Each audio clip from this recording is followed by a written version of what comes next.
नमस्कार दोस्तों, मेरा नाम आदित्य है और स्वागत करता हूं मैं आप सभी का हिंदी घराना के इस पॉडकास्ट पर। आज चर्चा का विषय एक गीत है। एक गीत जो मैं पिछले कई सालों से 5-7 सालों से सुन रहा हूं और हज़ारों दफ़े सुन चुका हूं। ये गीत मेरे लिए लगभग एक ध्यान का विषय है, एक मेडिटेशन का सब्जेक्ट है। ये गीत सुनते सुनते मैं ध्यानस्थ हुआ हूँ कई बार, रोया हूँ कई बार, उदास हुआ हूँ, खुश हुआ हूँ। बहुत सुनामी सी आई है मेरे अंदर भावनाओं की। ये गीत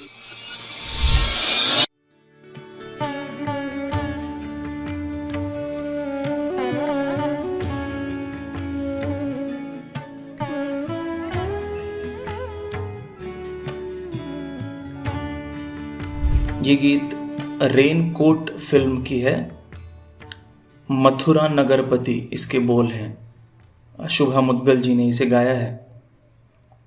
मथुरा नगरपति ये कृष्ण की व्यथा, कृष्ण की वेदना पर आधारित गीत है। बहुत सूक्ष्म भाव प्रकट करती है ये गीत।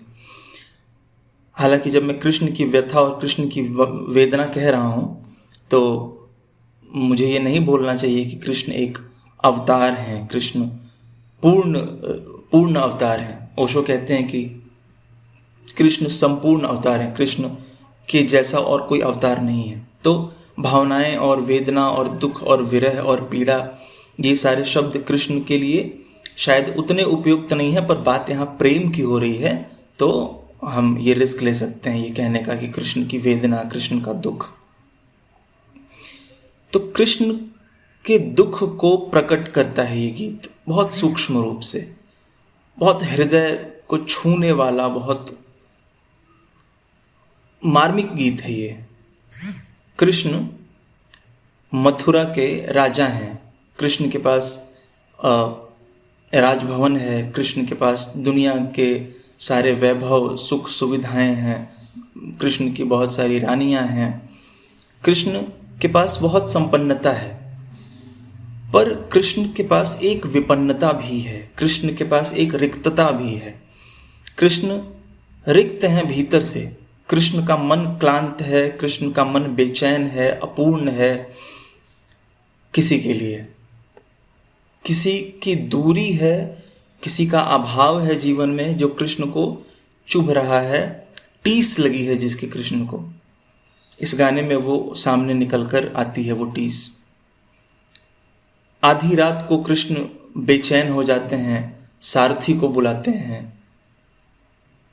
सुबह सुबह एक ख्याल कृष्ण को परेशान कर देता है। कृष्ण जमुना की तरफ बढ़ते हैं, जमुना के किनारे पे जाते हैं जहां उनकी मुलाकातें हुआ करती थीं राधा से। राधा उनकी सखी, उनकी प्रेमिका राधा जो निश्चल प्रेम करती थी, जो बेशर्त प्रेम करती थी कृष्ण से जब वो गोकुल में रहते थे। और तब तो कृष्ण राजा भी नहीं थे, तब तो कृष्ण भगवान भी नहीं थे सो कॉल्ड, तब तो कृष्ण गीताकार भी नहीं थे। मैं सो कॉल्ड इसलिए कह रहा हूं क्योंकि भगवान होना बहुत बाद में आया कृष्ण के जीवन में। मतलब शुरू से चमत्कारी जीवन रहा है। कहानियां कहती हैं कि उन्होंने बहुत सारे चमत्कार किए, पर जब वो गीता कहते हैं और जब वो मथुरा आ जाते हैं तब वो भगवान वाला एलिमेंट ज़्यादा निखर के सामने आता है। तो इसलिए मैं कह रहा हूँ सो कॉल्ड, भगवान तो वो हैं ही। तो जब वो भगवान भी नहीं थे, जब वो राजा भी नहीं थे, जब वो गीताकार भी नहीं थे, जब वो कूटनीति भी नहीं करते थे, राजनीति भी नहीं करते थे, जब वो सिर्फ कन्हैया थे, जब वो सिर्फ एक ग्वाला थे, तब उनसे जिसने प्रेम किया और पूरे तन मन धन से प्रेम किया, पूरी आत्मा से प्रेम किया, वो राधा जिनसे वो जमुना के तट पर मिलने जाया करते थे, आज फिर एक सुबह उसी जमुना के तट पर कृष्ण पहुंचे हैं। बहुत बेचैन हैं, बहुत विरह में हैं। कुछ है जो अधूरा सा है जिसको पूरा करना चाहते हैं कि वो गोकुल लौट जाएं, चाहते हैं कि वो ये सब कुछ छोड़ छाड़ कर, मथुरा का धन धान्य, सुख सुविधा, वैभव सब कुछ छोड़कर चले जाएं। ये वैभव उनको आज धूल के समान प्रतीत हो रहा है। वो इसको छोड़ करके वापस गोकुल जाना चाहते हैं, राधा के पास जाना चाहते हैं। वो राधा जो अब किसी की पत्नी है, वो राधा जिसके जीवन में अब प्रेम नहीं, जिम्मेदारियां हैं, जिसके जीवन में अब घर के काम काज हैं, दूध घी मक्खन मलाई ये सब कुछ है, पर प्रेम नहीं है। उनसे वापस मिलने जाना चाहते हैं, पर फिर एक सवाल भी है कि क्या पुराने जख्म को, पुराने घाव को कुरेदना जरूरी है? क्या वहाँ जाने से राधा की पीड़ा और नहीं बढ़ जाएगी? जिस विरह के दुख को, जिस अश्रु को राधा बहुत पहले पहुँच चुकी है, भूल चुकी है, उसको फिर से पुनर्जीवित करना क्या ठीक रहेगा? तो बहुत अंतर्द्वंद से भरे हैं कृष्ण, खुद से ही बात कर रहे हैं और फैसला नहीं कर पा रहे हैं कि क्या करें।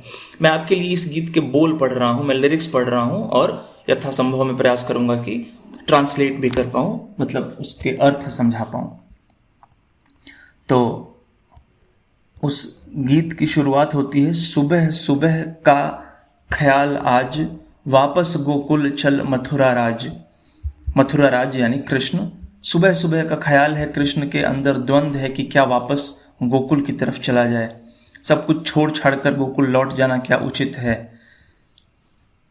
मथुरा नगरपति काहे तुम गोकुल जाओ। ये आंतरिक संवाद है एक तरह का, वो खुद से संवाद कर रहे हैं कि क्या राजा का कर्तव्य छोड़ छाड़ कर गोकुल जाना, गोकुल जैसे छोटे गांव लौटना उचित है? मनोहर वेश छोड़ नंदराज, सर से उतार के सुंदर ताज। कृष्ण अब नंदलाल नहीं है, एक राजा है, लेकिन वह अपने राजसी वस्त्र मुकुट को त्यागने का विचार कर रहे हैं, तैयार हैं छोड़ने के लिए, क्योंकि हृदय में कुछ है जो टीस लग रही है उन्हें, जिसकी वजह से वो ये सब छोड़ना चाहते हैं। राजदंड छोड़ भूमि पर आज, फिर काहे बांसुरी बजाओ। वे सत्ता का प्रतीक, राजदंड यानी सत्ता, तो सत्ता को छोड़ना चाहते हैं, वापस जमीन की तरफ लौटना चाहते हैं कृष्ण। वही अपनी पुरानी पहचान, बांसुरी वाले कन्हैया बनना चाहते हैं कृष्ण।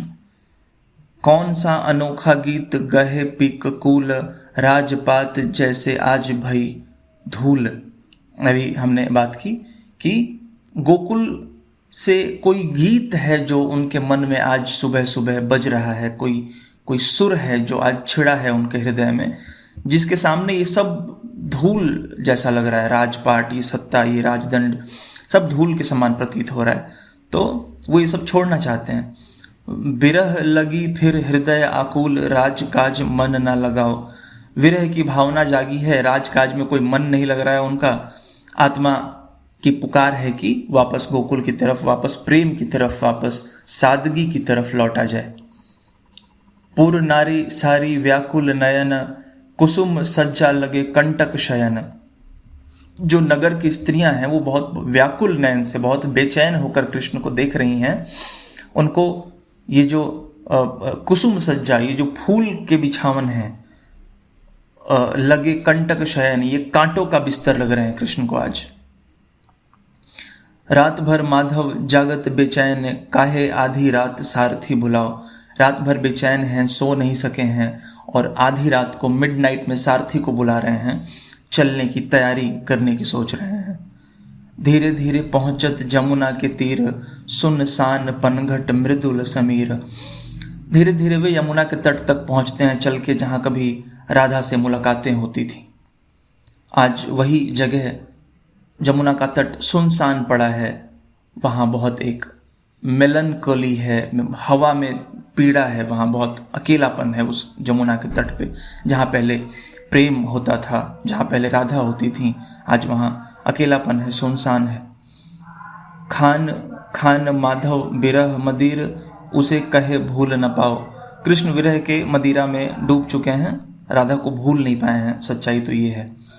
तुम्हारी प्रिया, ये बहुत हृदय विदारक लाइन है। तुम्हारी प्रिया अब पूरी घर वाली, दूध नवा घीव दिन भर खाली। राधा कहने को तो किसी और की पत्नी हो चुकी हैं, पर अभी भी किसकी प्रिया हैं वो, अभी भी किसकी प्रेमिका हैं वो, अभी भी किसके जीवन का बहुत बड़ा हिस्सा हैं वो, कृष्ण के जीवन का। और राधा अब एक गृहिणी है, घर के काम काजों में व्यस्त हैं, उनके जीवन में अब प्रेम नहीं है, जिम्मेदारियां हैं।